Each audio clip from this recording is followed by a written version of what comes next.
Hello, folks, and thanks for joining us live. I was going to say live from the Cooper Gallery in Barnsley. Well, we're almost live from the Cooper Gallery. We are live, and this is a green screen I've got going off here. But this is all about a virtual experience, actually, about how you can have a look at this fantastic art exhibition that's running through only for another week or two. So we just want to tell you all about that. And the other thing that we want you to do, we want you to join in as well. Please feel free to tell us where you're watching from, leave a comment or ask a question in the comments. And if you could use hashtag pushing paper, that'd be perfect. And we've got, I've got lots of people to join us tonight. Not least of all, we've got the curator from Cooper Gallery. I've got Alison, and I'll bring him to the screen now. Hey, Alison, how are you doing? I'm all right, thank you. This is special, isn't it? It's like a night at the museum. It is, virtually, yeah. Well, you know what? I want to remind people what we're here and what we're doing. And Alison, we've got a nice, lovely little video that we wanted to play. In fact, we've got two or three, but we've got one. And it just reminds people a little bit about what this is all about. And then obviously we'll bring you back and you can tell us quite a bit more. Drawings allow you into that process of creation in a way that a painting and a sculpture don't. You are creating history if you're putting a mark on paper. It's a moment in time. Drawing really does offer you a window into an artist's mind. It's not just putting a pencil to paper. There's a lot of background behind a lot of the artworks. Some are prep drawings for larger pieces. It is very interesting to see how different artists incorporate drawing in their practice. Seeing them all together like that is really inspiring. The way that an artist draws in the Renaissance and the way that an artist draws now are pretty much the same. And yet what's so extraordinary is there's endless variety because they're expressions of personality.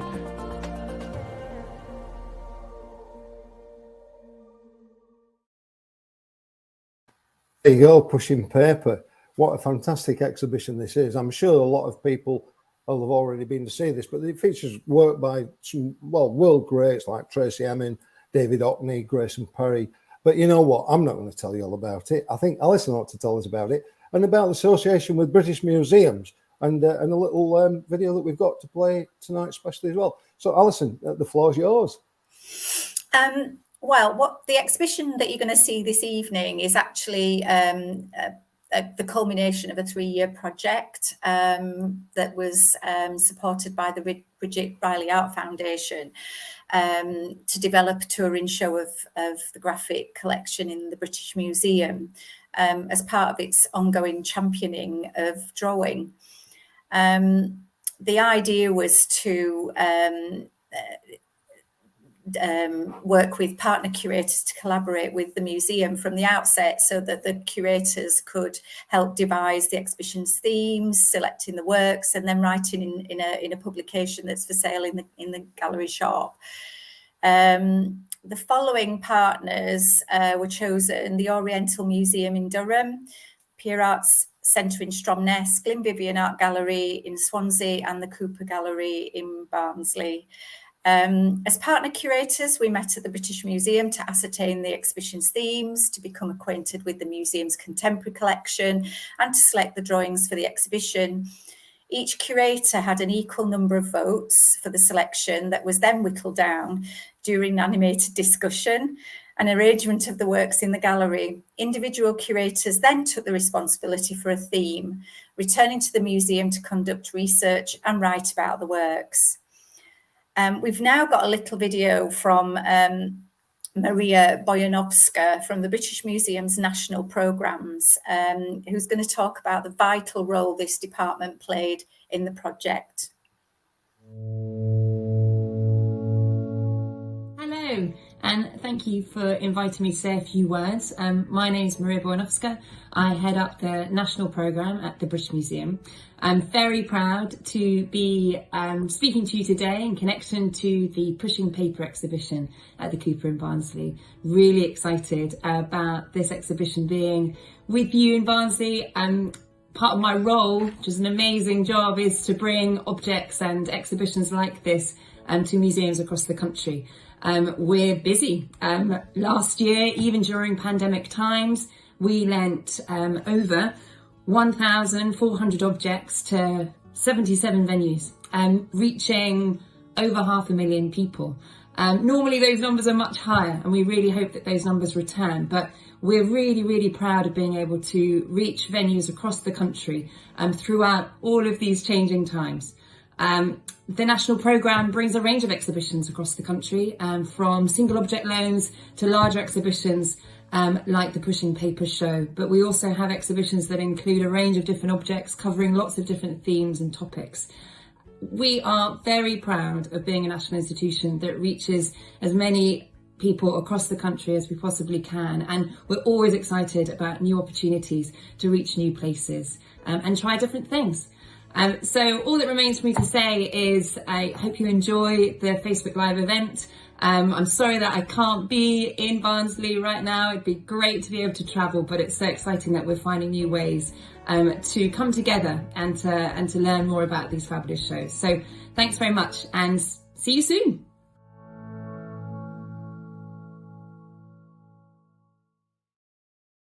Well, that was terrific, wasn't it? Yeah. Not every night you get an introduction by the British Museum, is it, Alison? Yeah, like I say, this is about telling people about this fantastic exhibition. It runs until February the 5th. But even if you can't get to it, we've actually got a virtual tour that we're going to show you. So I'm going to try and bring that in and show what we're talking about. And then I think we're going to look around some of the exhibits and we'll some of the artwork and you can take us around it. So let me just, if I can just set this off. So basically, as you can see, this is a virtual mapping of the entire exhibition, which is just terrific. And if we zoom in here, this is the entrance to it. And as we see there, Pushing Paper, contemporary drawing from 1970 to now. And this is the entrance from, this is where you come in, isn't it? From Church Street into the building. I just want to show this as well. We are saying that obviously please donate if you can. This is a free event tonight. The exhibition's free. Everything's free in Barnsley, but it's not. It's not to be taken lightly, is it? Because a lot of money has to go into making these things happen. So if you could give something tonight, in fact, I'm just going to put. We've just got some details here. How you can donate. You can actually donate by text. So that's just to support the work of Barnsley Museums. So if you text Cooper followed by the amount you want to donate, then and send that to 785, it'll get there. There are other ways to do it as well, including donating online. So I'll leave that running. But while I do that, I'll just give you a really quick look at this fantastic tour. It's got full of these so-called hotspots where you can actually bring various things into it as well, including little videos. And we're not going to play you all that tonight, but if you want to go in there and then look at any of these little hotspots next to the artwork, and you will actually get a lot more information. So I think, shall we take a look at some of the artwork, Alison? Shall we go through this tour and show people how it works? What I'd just like to say is this exhibition, since the 1970s, drawing has been at the forefront of international avant-garde artistic practice. And during this time, numerous artists have dramatically expanded the definition of drawing, pushing the limits of what a drawing can mean and be. And I think people who visit this exhibition will get a surprise if they're expecting pencil on paper. I think what the definition of drawing can be, I think will hopefully inspire people as well. So if you can take me into Gallery 5, that'd be we'll go in there. So I'm just going to look around it. This is part of the permanent exhibition as well, isn't it, which we will be back and doing more with later. If you like this kind of thing, by the way, put some comments in, tell us what you'd like to see next. But you've also used this part of the gallery then for some of this exhibition. I think if we go over to this first cabinet, we've got some a couple of paintings here that I think we wanted to look at first. Alison, can you just tell us a little bit more about them? Well, the exhibition consists of 56 pieces. The Cooper Gallery was, we were really strapped for space. So we tried something slightly different that I was inspired by at the Oriental Museum in Durham, and that was putting the artwork into cases.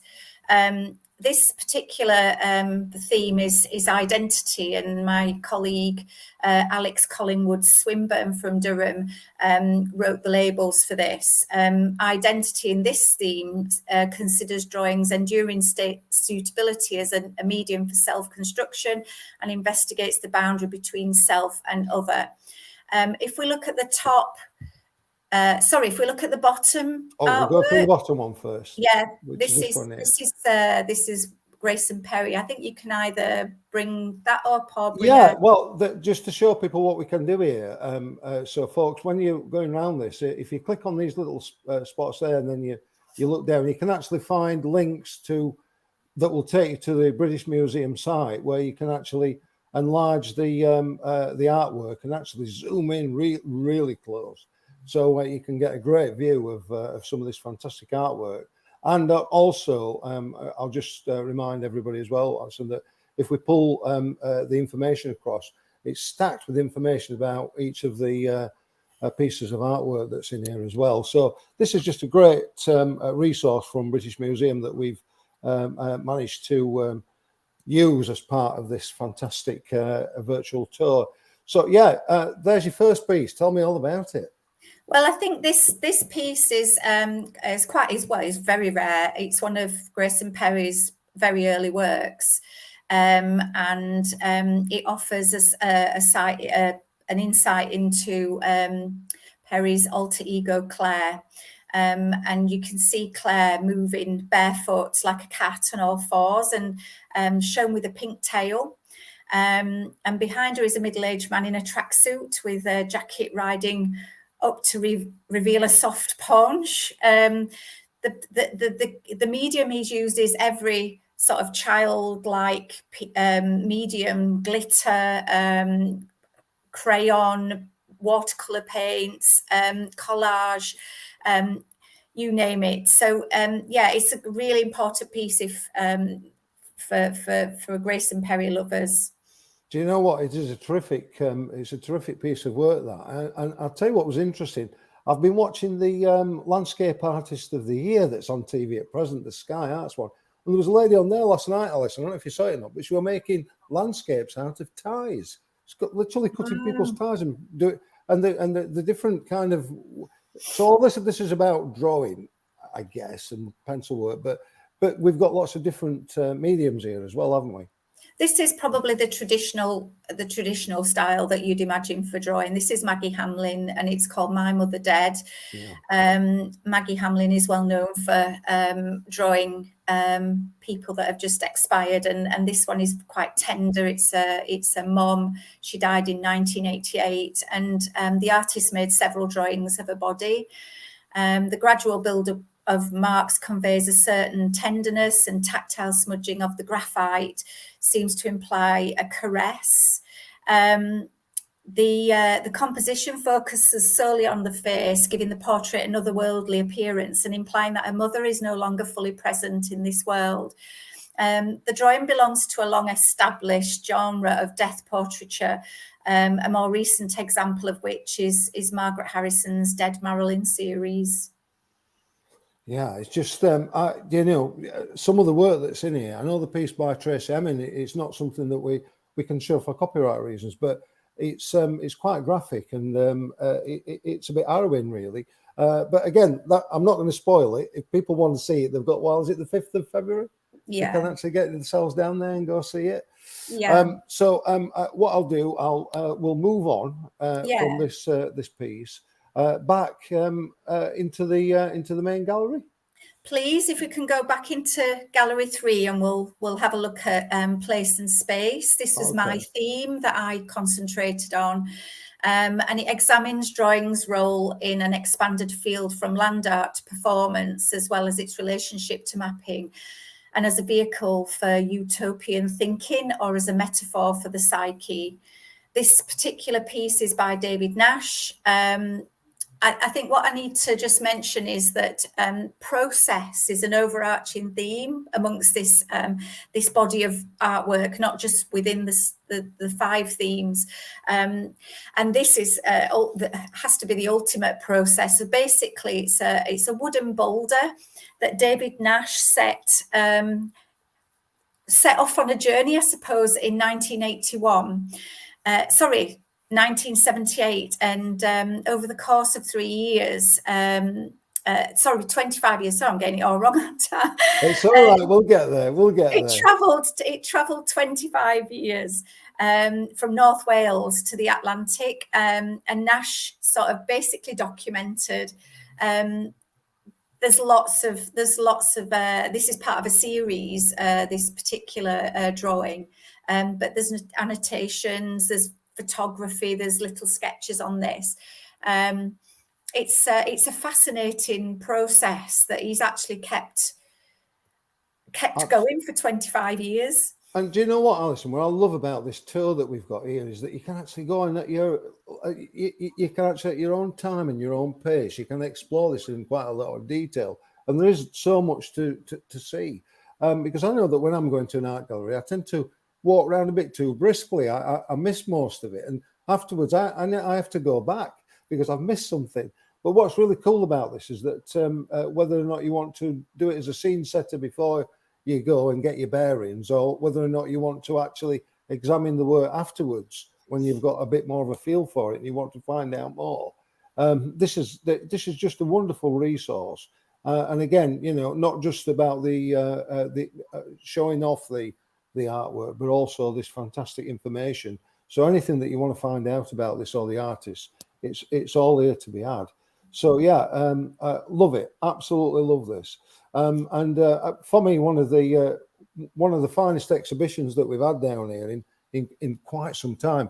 Notwithstanding, you know, I know that you're used to bringing Picasso to Barnsley these days. We never know what's going to turn up. But yeah, it's just great. And I think it's the variety of what's on show here as well.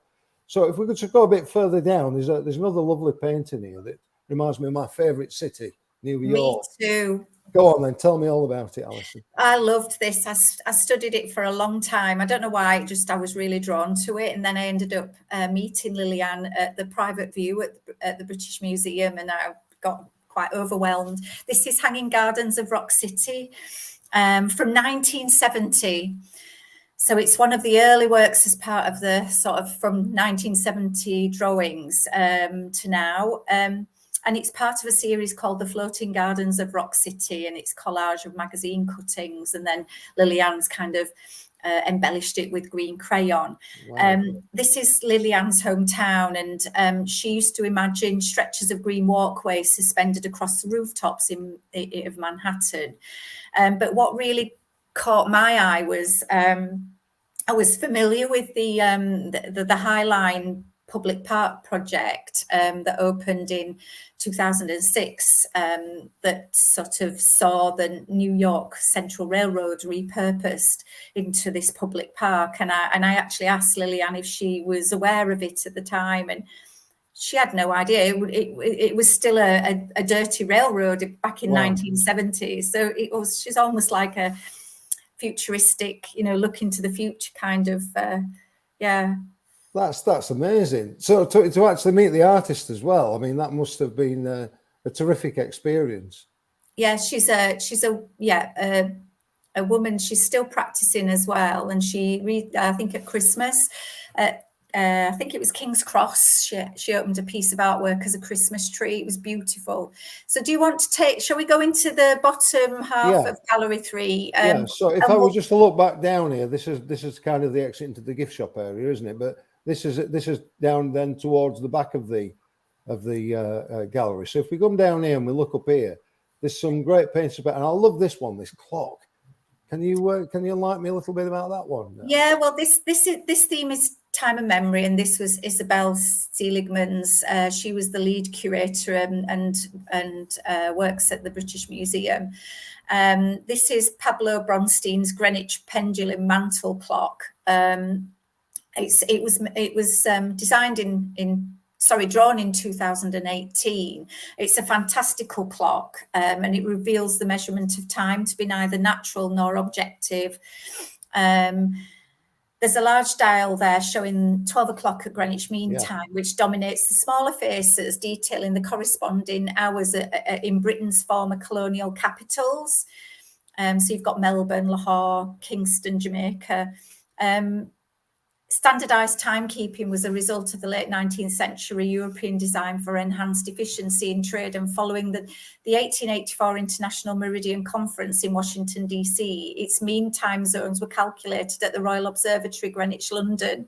We've actually got a beautiful painting as well in the collection, in the permanent collection in Gallery 4 of Greenwich Observatory. I think what I like about this as well, though, Alison, you actually tested me on this last night, and that is that if we just look at these clock faces again, you'll see something quite interesting in terms of the place names.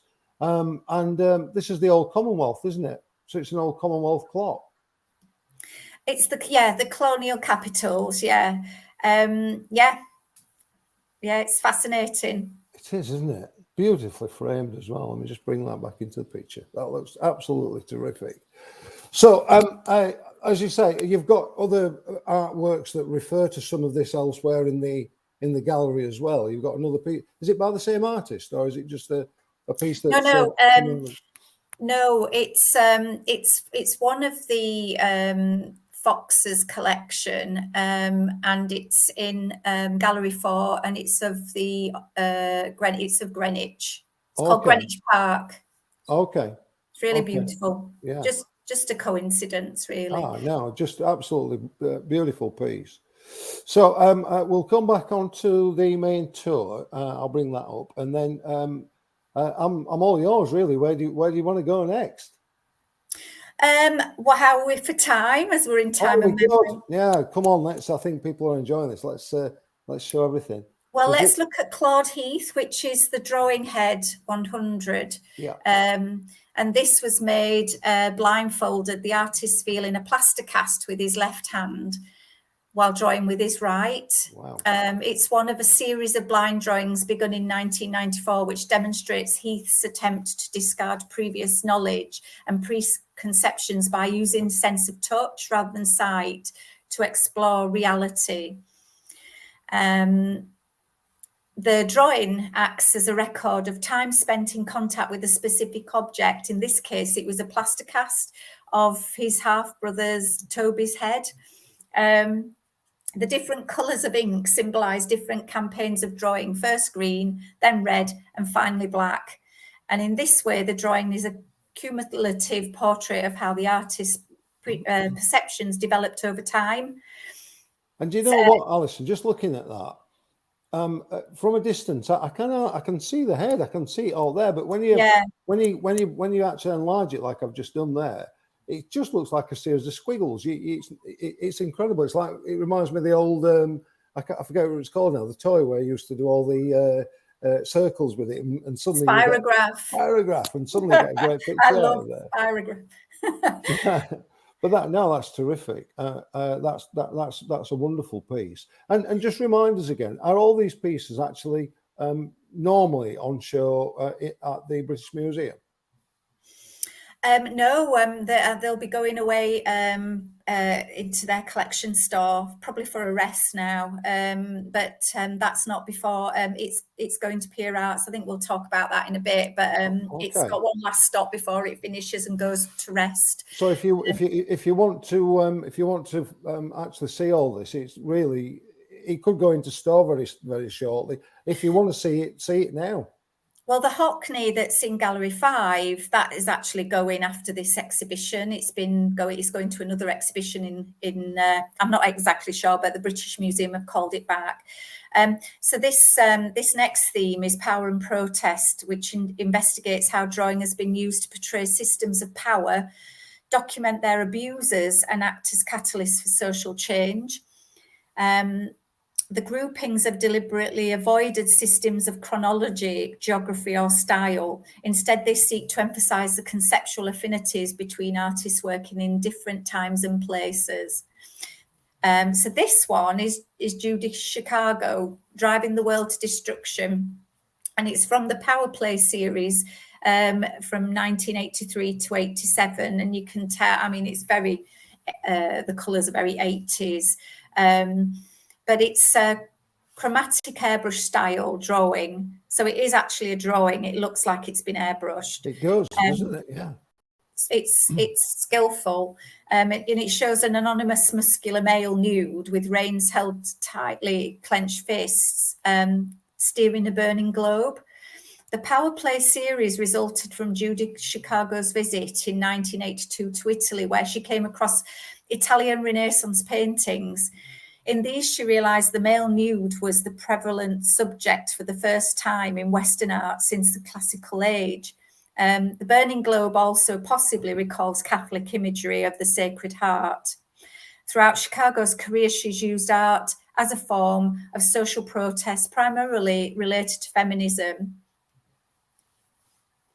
Do you know what? This is just so informative, because I've been around the exhibition maybe a couple of times, but I've not, you know, you look at some of the notes, but it doesn't tell you all, does it? I love this. Do you actually ever do curated tours where people can actually book to go on a tour around the gallery? Funnily enough, that's beautifully queued up, that one. So we've got a book and a tour event on the 29th of January.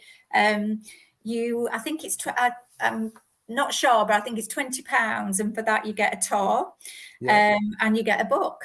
So I think there's going to be details on the website of how you can book for that.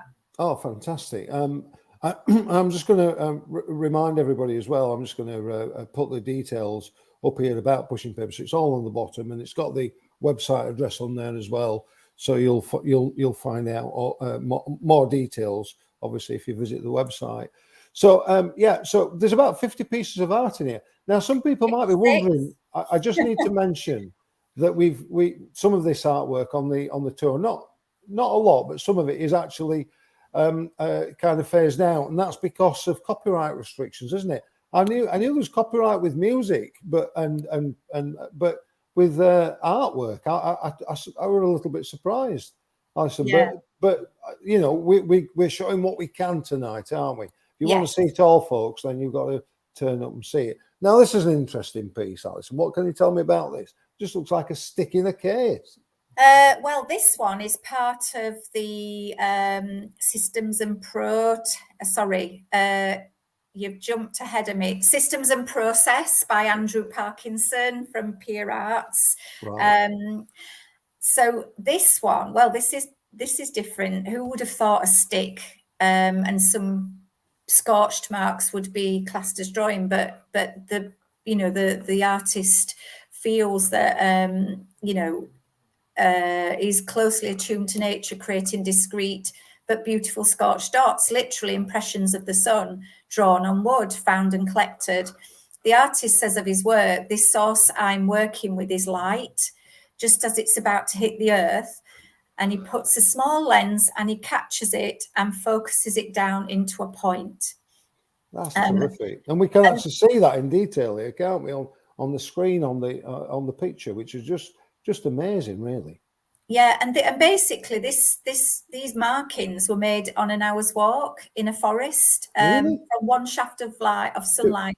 Do we know what it means, Alison? Because it's almost like Morse code, isn't it? I wonder if it actually does. No, I don't think so. I think it's I think he was literally just he was experimenting and of light and heat on wood. Wow, terrific. It's recording, it's recording a passing of time, isn't it? Which is an hour. Yeah. I just love it. I just love things like this. I think it's just amazing. Right, listen, I might have jumped a bit there because it just caught my eye. But shall we go over and have a look at these? Because these two paintings are quite remarkable. One of them just looks like a white cat in snow, I guess. But, we can see it in a bit more detail. I'm going to bring some of the detail up, hopefully. But just tell me about these two. So this pair, they're by Cornelia Parker, and the one on the left is Poison Drawing, and both from 1997. And what you can see is rattlesnake venom and ink. And on the right is its antidote. So it's called Antidote Drawing, which is white ink and diamondback snake anti-venom. This is amazing. Now, I'm going to go over it because if you're just looking at that on your screens, you might not really be able to see much. But I'm hoping that if we dig into this big enlarged image here on the British Museum site, let's hope we can just bring this up. Because I was looking at this earlier, we can actually zoom in, and I'm hoping that you might just start to see some of the dots there. Some of this is literally snake anti-venom, isn't it? Yeah. So, I mean, it looks like little craters, doesn't it? Yeah. Yeah. Blow that in anymore. I think that's as much as we can go in, but you can actually just see them against there. It's crazy. But so we've got the snake poison on one, and then we've got the anti-venom on the other. There's a nice little funny story that goes with it, I think, as well, Alison. Well, it's a quote. She basically said, Cornelia Parker, when she saw these two drawings as intimately linked, stated, if you did poison yourself on the first drawing, you could break glass and use the second drawing as a remedy. I don't suppose that's ever been tried, has it? You don't want to be the first to try that. No, and they wouldn't be hanging on the wall, would they? But terrific. All of the stories behind some of them. I know. It's just terrific. We've got another piece of work that I think we said we wanted to have a quick look at as well. Yeah. That's down here, isn't it? It's Susan Schwab. Yeah. Just as we came in. So I think that's this piece. I selected this because of the medium that she used. So this is Untitled from 1980, and it's metal point with graphite and burn marks on prepared paper. So these 4 link drawings by Susan Schwab incorporate fine lines in metal point with scorched and scratched marks. The contrast between the meticulously rendered lines and the more spontaneous burning creates a tension that adds drama and movement to the flower-like images. Metal point is where a sharpened wire, most commonly made of silver, is used to create delicate lines on treated paper. The medium flourished during the Renaissance amongst such artists as Leonardo da Vinci, Raphael, and Dürer. Silver point was regarded as a good training exercise for young artists because it requires a high degree of control since lines cannot be easily erased. But the practice had all but disappeared by the 18th century until artists like Schwab have helped to reinstate the tradition in the present day. Yeah. Oh, cool. Absolutely fantastic. And there are, well, we see there's 4 pieces of work there that's all part of the one, the one overriding piece. But yeah, absolutely love it. So do you know what? Did you say there's how many pieces altogether in this exhibition? 56. So 56 pieces in here, and we've literally just had a whistle stop tour, quick half an hour to show you. But before we depart, and we've got another nice little video that I want to show as well.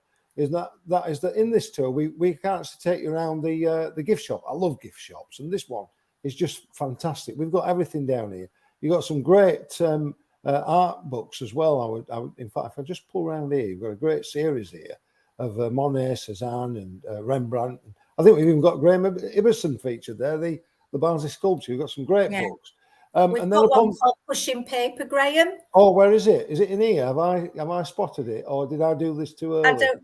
Yeah, you did. I think it's by the window, but it's the publication to the exhibition. Oh, is it? Yeah, it's fascinating. Well, I'll tell you. It's there. It's just there. Turn round. Right. If you turn it round, it's on a plinth there. There we go. So there's a great book that accompanies this fantastic exhibition. If you want to find out more, folks, and you can get it right there. But I was saying that you've got some other wonderful things that you can buy in here, not least of all these great greetings cards. But you've also got some lovely prints, and have you got some actual artworks for sale as well here, Alison? We've got prints in the browser. So yeah, people can buy artwork and I as noticed well. over here you've got some fantastic jewellery, and this It's is also all local. it's all supporting local people, isn't it? Yeah. Yeah, which I absolutely love. So I think what we'll do as well, we might end up putting some hotspots on here so that you can actually purchase some of this stuff while you're actually in the virtual tour. I know that the Barnsley bags always go down well, don't they? So we've got some great things in here. And don't forget, there's also this wonderful. Well, you've got two fantastic cafes. In fact, I was in there only this week. So you've got a great cafe in here, and you've got one actually. Is it outside or the cottages part of it? At the back cottage, yeah. It's called Joshua's. So that's the virtual tour aspect. I hope you enjoyed that, folks. And like I say, you can fill your boots with it. There's a link on this post that will take you to it, and you can actually browse around it at your leisure. You can find out a lot more. But I hope that we've given people a bit of an insight. Can you just remind everybody again exactly where we are and how long it's got yet to run and what's coming next, Alison? Yep, we are at the Cooper Gallery in Barnsley, and it's on Church Street. This particular exhibition finishes on the 5th of February. This time next week, though, we've got a fabulous digital exhibition, which is a tour from Sheffield Dock Fest, alternate realities tour. If you go onto the website, you can purchase tickets. They are free, but you do need to have a ticket for that. After this one, we've got a photography exhibition from the Caravan Gallery, which we hope will raise a smile. There's some fabulous, humorous photographs of observatories around Britain. Oh, fabulous. And if anybody wants to see this exhibition, because it does run out, as we say there, on February the 5th. So you've only got, a couple of weeks left, maybe? Yeah. To go and see it. It is actually going up to Scotland, I think, isn't it, after this? Yep, it's going up to Pier Arts Centre in Stromness in Orkney. Opens on the 2nd of April and closes on the 4th of June. And then I would imagine all the artwork goes back to the British Museum for a rest. And also, could I just make a big plug here for Barnsley Museums and for all its fantastic fundraising that it does, not least of all through the Barnsley Museums and Heritage Trust. We did show you at the beginning where there's a donation button that you can jump on and you can actually make a donation. But also, if you wanted to, you can go online and make a donation there. You're actually backing Experience Barnsley, Cannon Hall Museum, Park and Gardens, the Worsborough Mill and Country Park, the Cooper Gallery, obviously, Alison Heritage Centre. I mean, there's some great museums, some great things to do and see, Alison, in Barnsley. And indeed, just remind everybody that the Cooper Gallery is just literally a stone's throw across from the town hall where Experience Barnsley is as well. There is so much to do and see, isn't there? There is. Experience Barnsley is literally 5 minutes walk. It's a social history museum. It's recently been refreshed during the lockdown, and there's so many more objects. We're still collecting. We're doing contemporary collecting as well. So if you've got any modern objects that you have a story behind, we'd love to see that. Next exhibition there opens on the 19th of April, I think. I can't remember. It's mid-April. And it's called Barnsley Serves the World, Stories from the Slasingers Factory. Oh, that's fantastic. Well, Slasingers, of course, where the tennis balls and the umpire chairs were made. It's disappeared. It's an housing estate now, isn't it? It's sad in one sense because I think the world used to put its focus on Barnsley every Wimbledon. So is this exhibition going to be during Wimbledon? Yep, it is. We've kind of timed it for that. It's a long-running exhibition. It's going to be film, art installation and object-based. Oh, brilliant. Again, looking forward to it. And to be honest with you, I know that there's 2 or 3 other absolutely sensational exhibitions coming soon. If I told you, I'd have to kill you. So we can't. I think it's one of those, isn't it? That watch this. Oh, space. you mean that one? Yes, don't. But we'll get round to it very, very soon. So just keep watching this space. And thank you, Margaret, for your comment there. That's lovely. And thanks to Scott as well, and also to other people who've been joining us tonight, Reese Cox and various others. And thank you for your comments. It means a lot to us that we've got an interest in such a fantastic exhibition here in Barnsley. Now, Alison, before we go, there is another little video I think that we wanted to show, which is a bit of an extension of what we showed earlier. So I'll just put this on and then we'll just jump back, just remind everybody again what they can do and what they can see, and then we'll bring it to a close. But watch this video, folks. It's terrific. People think that drawings are literally pencil and paper, but I think they will be surprised to see that there are all different kinds of medium used. Drawings allow you into that process of creation in a way that a painting and a sculpture don't. I draw to hone the language that I'm then putting into my paintings. Drawing really does offer you a window into an artist's mind. The British Museum wanted to put an exhibition together on their post-1970s drawings from the print and drawing study room, and they put a call out to institutions, and we applied and were successful. I wanted to make the world aware that the British Museum collects contemporary art. This Department of Prints and Drawings, is particularly active in that. Last year, during the pandemic, more people saw British Museum objects outside Bloomsbury than they did inside Bloomsbury. So it's a really important thing for the museum. And so I wanted to bring that to a wider audience and to allow people to see what we've done. We put an open call out through our networks to museums around the UK, and we then had applications. And then we selected 4 museums: the Oriental Museum in Durham, the Glyndwr Art Gallery in Swansea, the Cooper Museum in Barnsley, and the Pier Art Centre in Orkney. The overriding theme of the exhibition is process and talks a lot about how the artists have achieved these works of art. It's not just putting a pencil to paper. There's a lot of background behind a lot of the artworks, theories. Some are prep drawings for larger pieces. Drawings really show the workings behind a finished piece of art, and that these great masterworks, they're not just achieved in a kind of flash of genius. There is all of this work behind them that you can really get this insight into what the artist was thinking. The Prints and Drawings Room is a kind of portal to our collection, essentially. While we have temporary rotating exhibitions in the gallery space, that's only ever the tip of the iceberg of what's in our collection. In this room, we've got well over 1 million works on paper here. It's a temple of paper.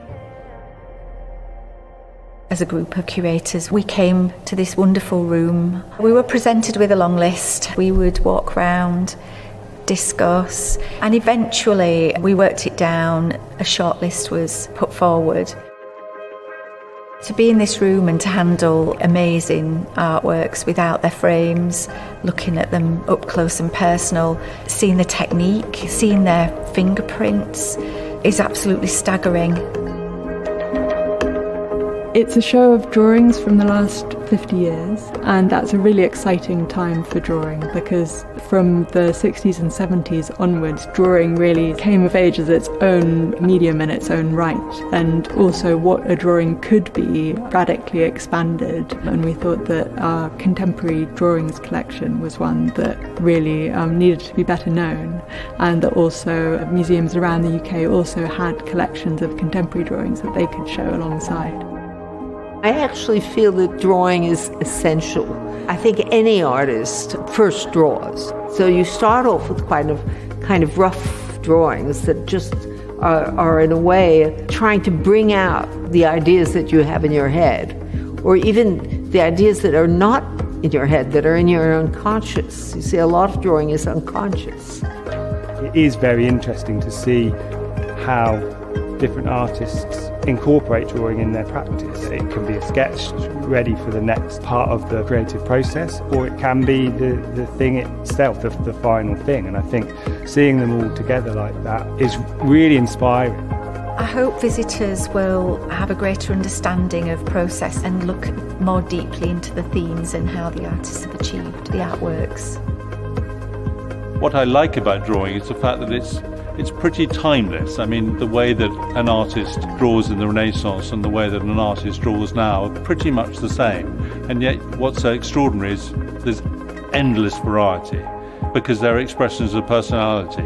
You are creating history if you're putting a mark on paper.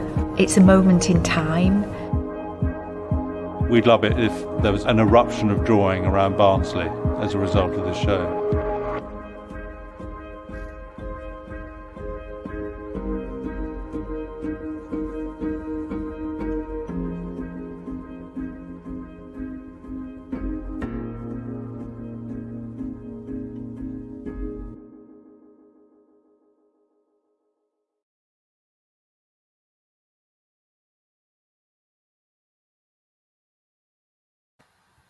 There you go, Alison. An eruption of drawing around Barnsley. That sounds magnificent, doesn't it? Yeah, brilliant. It's been great to be part of. Yeah, and I'm sure that you've seen quite a bit of that as well. I think that as people actually engage with it, they want to pick up a pencil and a pad and some brushes and they have a go themselves, don't they? And you do great workshops there.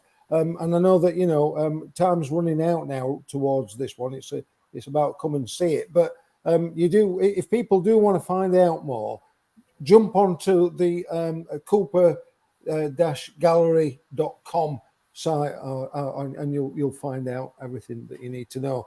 I just wanted to mention, actually, we've had some great comments, and Tim Ditchburn were telling us that they're coming to see Michael's, because his son's got a piece in the show. How proud must Tim feel? That's wonderful. All right, Michael's work actually, but it was one that we couldn't show. Oh, really? But yeah, hey, see it. Come on to see it. Yeah, come to the show and see it.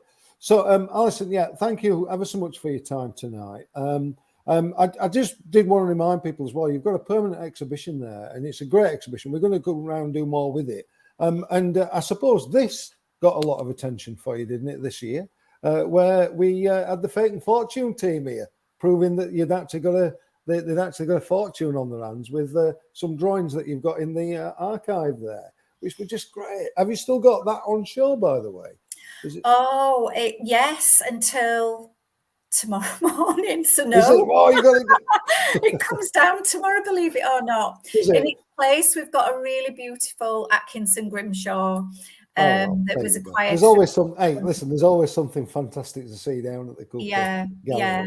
But, so, thank you for all that. Just as a final parting gift to everybody, can you just remind everybody again what this is, where it is, and how long they've got to come and see it? So this is the Pushing Paper exhibition, contemporary drawing from 1970 to now, 3-year project with the British Museum. And it is on until the 5th of February. Fantastic. Okay. Well, listen, folks, I hope you've enjoyed that. We will be bringing you more of these. If you didn't get a chance to ask a question or comment or put something in, throw some comments at the streams wherever you've been watching it. And I know that Alison and the team will get back to you and answer as many of them as they can. We love your interest and thank you for sharing Thursday night with us on this fabulous look at a virtual tour, look at this exhibition. Alison, thank you ever so much for your time. I think I think we'll just leave with a bit of a parting shot now, which is again just remind you of the tour and how it works and some of the great things that you can see while you're here. So my name's Graham Walker. Thanks for watching, and we'll see you very, very soon.